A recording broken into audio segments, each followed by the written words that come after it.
Hello, Emma McNally here from Achieve Your Greatness. Just thought I'd do a really quick tip today on confidence. So, have you ever had a time where maybe your confidence has been knocked a little bit? Maybe somebody said something that has made you question whether you had done a good job.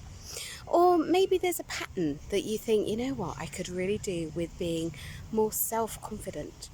So, what I want you to do for a second is think about when you did something last and how you knew whether you had done a good job or not. So you can pause the video if you want to and just quickly think about what made you decide whether you had done a good job or not. Okay?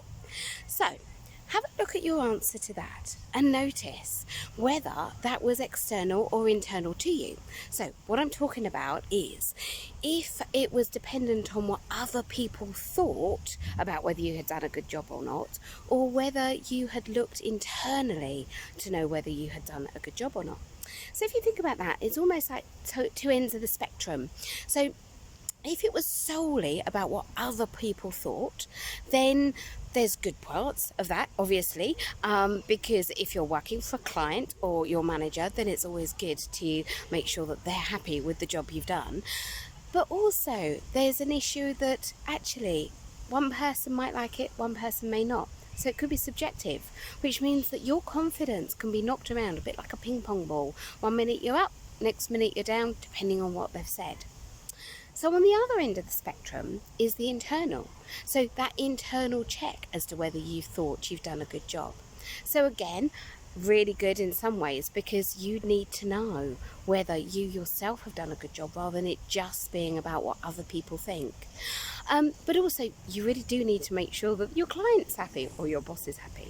So what I recommend is a balance, okay? So somewhere in the middle. Maybe so once you've done a good job, a piece of work, you can sit there and think about how you can check yourself internally whether you know you've done a good job or not by having some criteria, maybe some well-formed outcome as to what good looks like, and then do the external check with other people. So really this one is all about extremes, okay? It's all about making sure you've got a balance so that you're internally and externally focused on this rather than just being one or the other. So have a play with this. Obviously confidence is a big subject, but I thought I'd just give you a tiny tip that might start making a difference straight away for you in terms of confidence. So enjoy, have fun, and I will give you another tip another day. So enjoy the rest of your day. Thank you. Bye.